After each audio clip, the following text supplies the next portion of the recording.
Ito na naman ang mainit na balita mula sa mundo ng politika. Isang nakakagulat at di inaasahang pangyayari ang yumanig sa buong bansa ngayong araw matapos hatulang guilty sa kasong katiwalian sina President Kuting ng Norte Jr. at First Lady Liz Satanas Marks ng Sandigang Bayan. Sa loob ng punong-punong korte, biglang napaluhod ang mag-asawa habang binabasa ang hatol na nag-ugat sa umano'y maanumalyang paggamit ng pondo sa ilang proyekto ng pamahalaan. Ayon sa mga investigasyon, may mga dokumentong nagsasaad ng irregularidad sa isang kontrata na aprobado mismo ng opisina ng Pangulo. Isang testigong dating mataas na opisyal ng gobyerno ang nagsiwalat ng mga transaksyon na di umano'y may pabor-pabor at hindi dumaan sa tamang proseso. Agad namang umani ng matinding reaksyon ang desisyong ito mula sa taong bayan, lalo na sa social media kung saan trending ang hashtag na #hustisya para sa bayan. Sa kanilang panig, maringit tinanggi ni na PBBM at Liz Marks sa mga akusasyon. Ayon sa kanilang legal team, ito raw ay bahagi ng isang malawakang smear campaign laban sa kanilang pamilya. Maghahain umano sila ng apela sa Korte Suprema sa loob ng susunod na 15 araw upang baliktarin ang desisyon. Ngunit sa kabila ng kanilang pagtutol, pansamantalang ibinaba ng ombudsman ang suspension sa ilang opisyal na kaalyado ng administrasyon. Samantala, patuloy ang pagbabantay ng sambayanan sa magiging susunod na hakbang ng pamahalaan. Marami ang nananawagan ng transparency at accountability sa lahat ng antas ng gobyerno. Isang bagay ang malinaw sa ngayon, ang tiwala ng taong bayan ay muling sinusubok at nasa kamay ng mga institusyon ng batas ang pagbibigay ng tunay na hustisya. At yan nga mabalita ang ating pagkakatutukan, at kung bago ka pa lamang sa aking channel ay huwag kakalimutang mag-like, share and subscribe para updated ka sa aming mga bagong balita dito sa Tatak Pinas.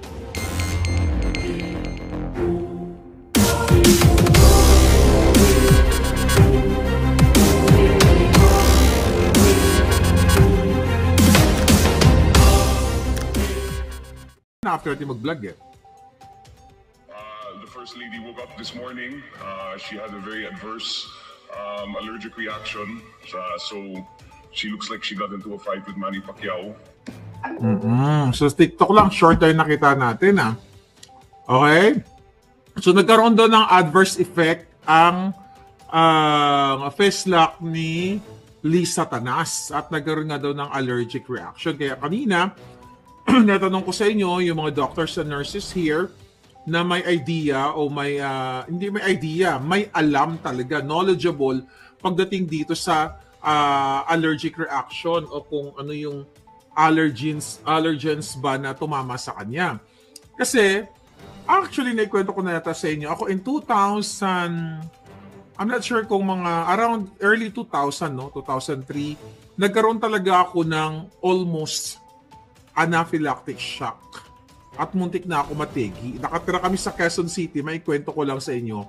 Kasi ginagawa hi Carlo Castro, ginagawa ni Sandro, na nagpapakalat ng fake news, yung gago na yan, ginagawa niyang mangmang yung mga medical, professionals.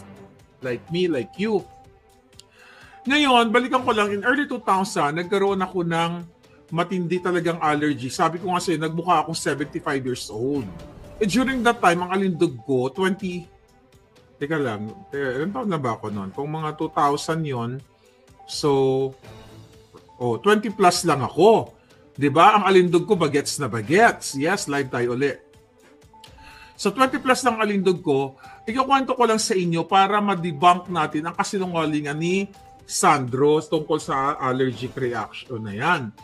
Kasi, mga palaga, tatanungin natin sa kanya, sa kanilang mga kasinungalingan, saan allergy ang nanay mo? Sa formalin? Sa buto? O saan siya allergy? Saan siya allergic? Di ba, mga palangga? Saan siya mayroong allergic reaction? Sa formalin ba? Sa buto? Bakit nagkaroon ng adverse effect? Nung tinuslok siya ni Dr. A, ano ba yung components ng formalin? Ano ko lang yun, term ko lang yun. Ano yung components ng in-inject sa kanya? Magpaliwanag kayo. Di ba kasi kulang iputol? Saan siya allergy? Ba siya sa sihipon, sa peanut butter, sa mani? Di ba? Ganun yung mga usually nga allergens na very common sa mga taong nagkakaroon ng adverse effect or allergic reaction. Ngayon, ano ba yung mga common? Yung iba, merong, ako, lahat naman ng pagkain, kinakain ko. Merong iba, allergic sa itlog, sa gatas, minsan may mga ganon, sa isda, sa seafood, mga ganyan. Or baka mamaya, mga kababayan, may natira siyang may natira siyang droga or something. Di ba? Pwede siya nakatira, tapos nagkaroon ng adverse effect. Kasi yun ang sabi nila eh. Ayun ang sabi ni Charis, na nagkaroon daw ng adverse effect yung kanyang nanay na, baka nga buto, nagkaroon ng adverse effect. Ngayon yung sa akin, ikukwento ko lang ha. Tandang-tanda ko kasi talagang akala ko, ang sabi ng doktor noon, na late lang ako ng 15 minutes, ay natsugi na ako. Ay natatandaan ko, EpiPen o epinephrine yung tinarak sa akin. Kasi papunta na ako sa kamatayan eh, di ba? Hindi pa pala ako sinadyang mategi dahil nandiyan kayo, nag-aantay sa akin. So like middle of the night, siguro mga 2-3, kami lang noon eh. Dalawa ng chikiting patrol ko noon eh. Dalawa yung chikiting, tapos wala yung jowa ko, nag-aararo. Nagtatrabaho siya. So, nagising ako sa gabi, sa madaling araw, parang may kumagat sa akin. Parang, may hindi na maas yung kumagat sa akin. So, parang insekto. So, ngayon, talagang nangati ako ng bonggang-bongga palaga. Sobrang, so yung kumbaga, pinapaliwanag natin sa inyo, saan allergic si Lisa, saan siya may allergic reaction? Sa buto, sa insekto, sa ahas, sa zebra, sa sawa, saan siya? Saan siya mayroong ganon? Or saan pa ba? Bubuyog. Di ba? Yung bubuyog, pag kinagat ka, talagang mamumula ka ng bonggang-bongga. Or yung mga langgam na may mga kamandag or something. So yun ang papaliwanag natin. Kaya nga tinatanong kapag pumunta ka sa doktor, di ba? Meron ka bang latex allergic reaction? Allergy ka ba sa rubber or something? Di ba pag pumunta kayo ng doktor, di ba kung ano-anong mga allergy ka ba may allergic reaction ka ba sa penicillin or any drugs or something? So yan ang tinatanong sa'yo. Katanungin natin si Sandro Sinungaling kung saan mayroong allergic reaction yung kanyang nanay. Kasi sa case ko, yun, insect bites or insect sting, tinusukan ako. So nangati talaga ako ng bongga-bongga. Aray, hindi masakit. Makatol, katol, nagsimula sa heat sa legs, tama ba? Halos malapit sa ankle. Kati, pati potay ko ginapangalot ko na pati. Totoo yun ha. Ang potay, ang giti, tanan-tanan ginakalot ko na hanggang sa gano'n. Hanggang sa yung ulo ko ang kati-kati na ng bongga-bongga. Tapos parang, pagtingin ko sa salamin, nagmukha akong, at that time, I was like 24, 25, o diba? Batang-bata. Oh my God. Kung maibabalik ko lang nakaraan. So talagang nangati ako, talagang bulging, and everything bulging ang beauty ko. So ngayon, tinawag ko yung Mudrakels ko. Sabi ko, bantayan mo yung mga chikiting. Sabi ko kasi, during that time, may bantay pala yung mga bata. Nagpasama pala ako. Nag-tricycle lang kami ng bonggang-bongga. Siyempre, mayaman ako. Tricycle yung service ko, di ba? So, pumunta kami dyan sa Quezon City. Okay? Quezon City Hospital. Okay? Dyan sa may Bago Bantay. O, di ba? In-injectan ka agad ako ng ipiniprin ng doktor. Kaya, syempre, kasi yung adverse effect na tinatawag mga palangga, pwede ka talagang malagatan ng hininga anytime. At saka yung itsura ni Lisa Tanas, if you talk about adverse effect, yung condition niya, severe yun. Napanggit pa ni Sandro na severe? Tika lang ha, sandali lang ha. Sabi ng gago niya, tignan natin. Sinabi niya ba severe? O, tignan natin. Ba't mo wala na naman to? Oh, wow. Tama mo? Ba't nawala yung mga message ko? Oh my gosh. Ito talagang problema. Kaon lang natin to dito pala sa kabilang phone. Dahil hirap kasi ng maraming signal. Ay maraming telepono. Okay, tignan natin. Pakinggan natin kung sinabi niyang severe. The First Lady woke up this morning. She had a very adverse reaction. Severe. Okay. So anyway, di ba? So, based sa statement niya, malala. So kung meron siyang malala, mga palangga, hindi malala na adverse effect na sinasabi niya o na allergic reaction, dapat wala siya dun sa event na yun. Kasi bulging na yung pagmumukha niya eh. Yung mata niya and everything. So yan ay delikado na yun, mga palangga, at pwede siyang mategi. Life-threatening yun. Kaya nga, di ba ako, sabi ng doktor, sabi niya kung na-late ka lang ng 15 minutes, sabi niya, tegi ka na. Buti na lang, during that time, di ba, that was early, wala pa akong idea sa nursing, di pa ako nag-aaral nung time na yon. So, kung 2000, siguro mga 2002, 2003. So anyway, mga kababayan, tandang-tanda ko ang sinabi sa akin ng doktor, buti pumunta ka. Dahil kung na-late ka lang ng 15 minutes, tegi ka na.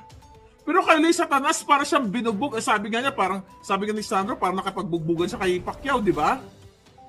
Bakit nandoon pa siya nag-party-party? Ibig sabihin, tanga yung mga doktor, yung mga nakapaligid sa inyo, yung Malacanang mga doktor sa Malacanang, yung mga nurses ninyo na binabayaran, ibig sabihin walang alam na life-threatening condition ang nangyayari sa nanay mo kung meron siyang allergic reaction to whatever, to boto, to formalin, to bee sting, or insekto, or chemical, or whatever, food and everything, airborne, whatsoever.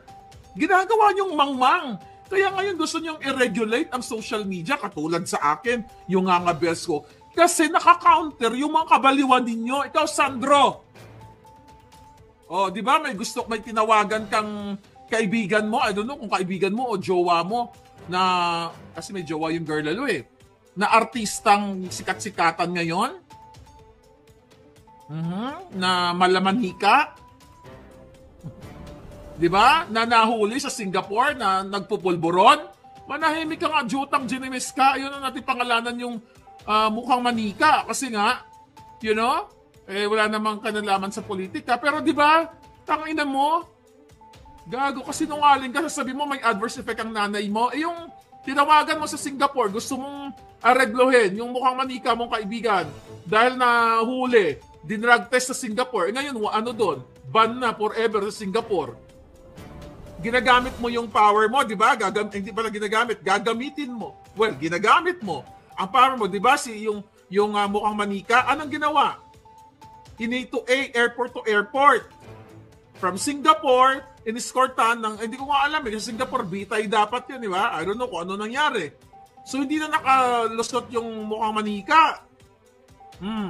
Ibinalik sa Pilipinas. Dahil nahulihan ng mga residue ng pulburon, baka magkaklase kayo. So, di ba, inilabas ninyo doon sa binigyan ng special treatment. Pagbalik sa airport, wag ka tayo magmaang-maangan, Jutang Ginemes kayo, puro kasi nungalingan. Kaya gusto nyong i-regulate yung bunganga ko at bunganga naming lahat na mga kritiko.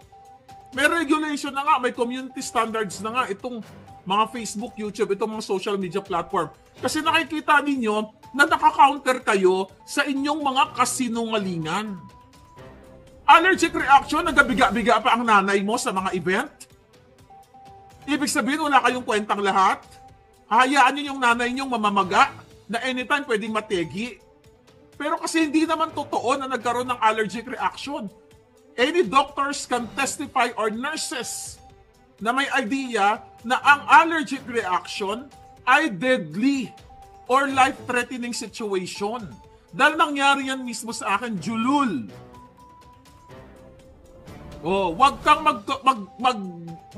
magkalat ng fake news, lalo na mangmang ka pagdating sa medical na usapin. Wala kang alam. Siguro, finid ka lang, sabihin mo na lang, may adverse effect, ganun-ganun, parang sinuntok ni Pacquiao.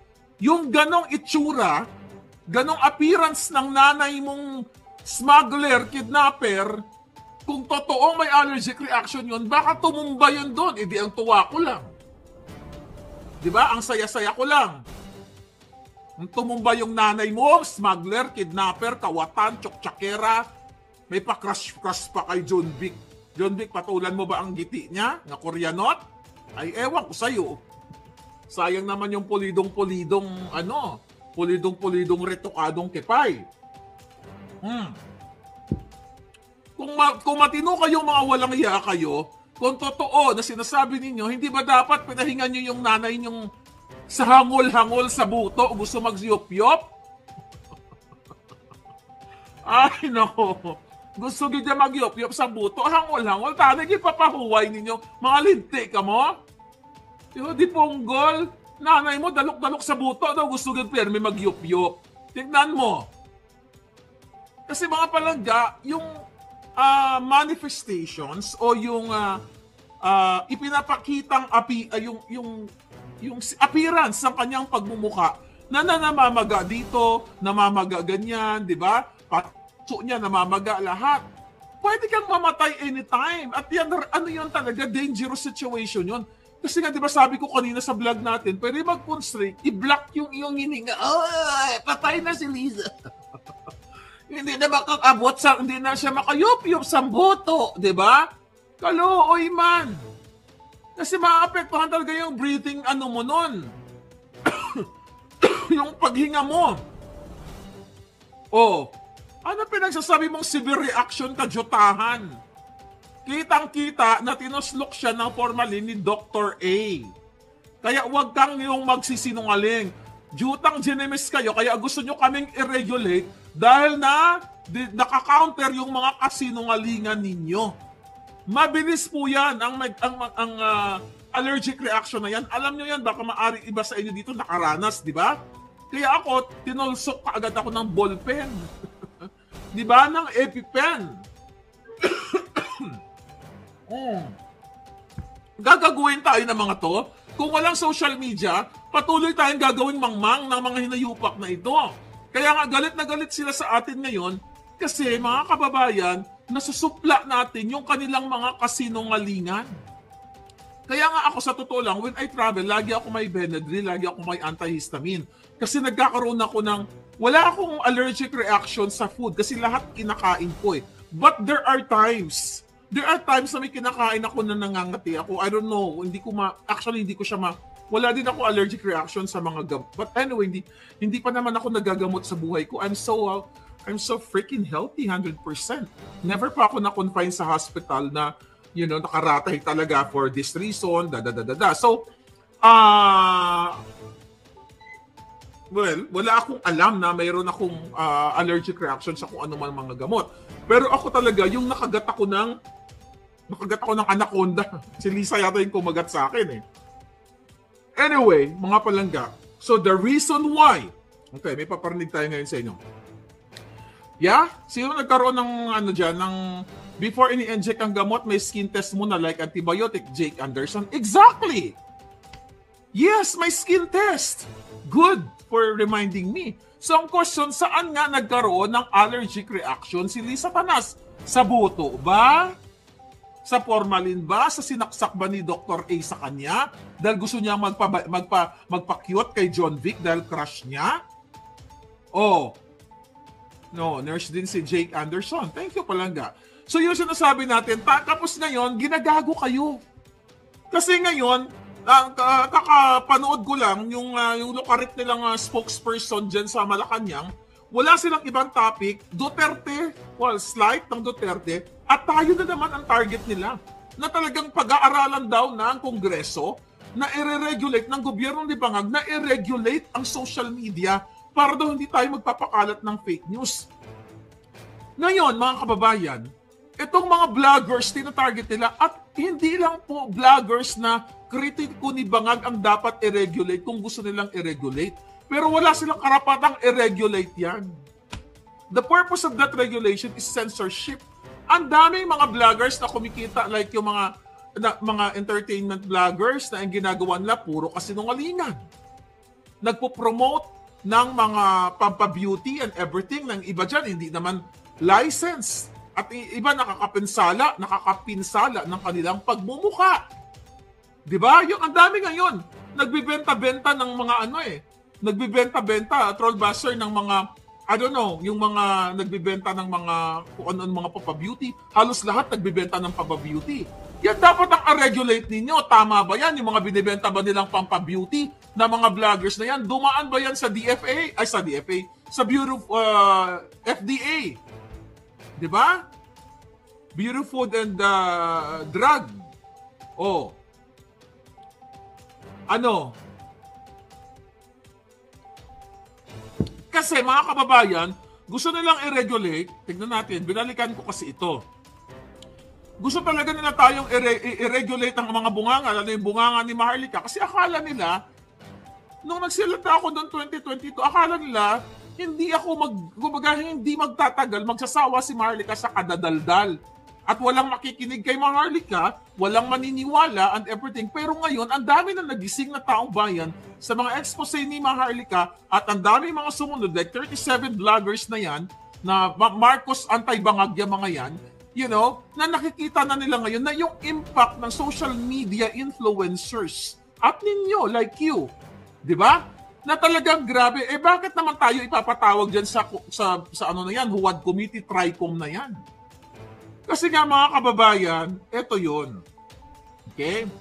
Yung mga social media platforms, okay? Yung mga social media platforms like Facebook, Twitter, YouTube, di ba? Ang Facebook nga, tinanggal na nga nila yung mga fact-checkers nila eh. Di ba? Kasi meron namang community standards. At siguro natakot sino yun? Yung mukhang kaluluwa. Si Mark Zuckerberg kay Lolo Trump. Kasi hindi pala mukha siyang alam mo yung parang si Powder. Ang puti-puti. Ngayon mga kababayan, gusto nilang ano ba title natin? Tignan natin. Gusto nilang what? I-censor ang ating mga bunganga. Gusto nilang i-censor ang ating freedom of speech. Ang Facebook, lahat ng mga social media platforms na yan, may mga community standards na yan, kung saan mga kababayan ay mayroon silang automatic or paano ba nila inaano yan? May program sila na kapag hate speech or whatever or violence ang mga speech na yon, ay mayroon silang nakaakma na control yan. Ngayon, babalikan natin si Barbers.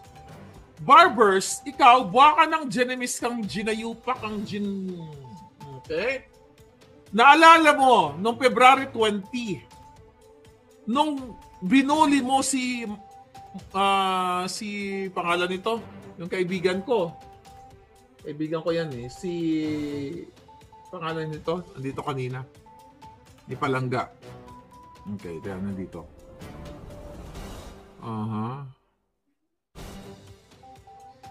Dali lang, tignan ko, sinerge natin to. Si Mark Lopez, okay?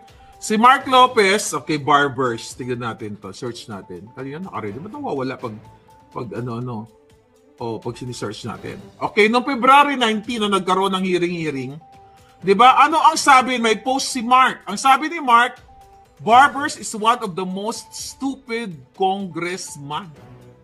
Pinaka-Shonga Bells. Opinion niya yun eh. Pag sinabi kong gonggong ka. Yun ang pakiramdam ko, the way I listen to you, the way ka magsalita, gonggong ka o stupido ka. Ngayon, kukontrolin mo kung anong sabi ni Barbers kay Mark Anthony Lopez. Bakla ka pala eh. Derogatory yun. Yan ang pinagbabawal ng Facebook, ng YouTube na merong diin kasi inaatake mo ang gender ng isang tao. Tapos sabi pa ni Barbers, fuck yan. Ito pakinggan natin. Sabi niya, itong eksakto niya, sinulat ko. Sabi niya, bakla ka pala eh. Fuck din yan. Sabi niya, I'm just stating the facts. Sana nga ni Mark to ng kaso si Barbers eh. O yung mga ibang mga vloggers ng Palangga. Paano naging fact na joke la si Mark? Dahil sinabi lang ni Mark Lopez na gunggong ka, ay na stupido ka, Barbers, sabi mo bakla, tapos nilagay mo you're stating the facts. Saan? Anong patunay mo na pokla siya? Sinopsop niya ba ang boto mo? Di, sinungaling ka. Ito yung derogatory na tinatawag. Pero kay Lisa Canas, wala nang epekto yung mga derogatory, yung mga torjak natin sa kanya. Dahil kitang-kita naman yung itsura ni Lisa Canas, talagang yun ang sabi ko nga, nilagpasan pa si Satanas. Ngayon, ito to. Pakinggan natin to. Anthony Lopez, no? First step, sabi niya, aside from Duke Frasco, the Congressman Duke Frasco is our Deputy Speaker, Chris Barbers is also one of the most stupid congressman ever. Fact yan, sabi niya. Oh. Eh, bakla ka pala eh. Oh.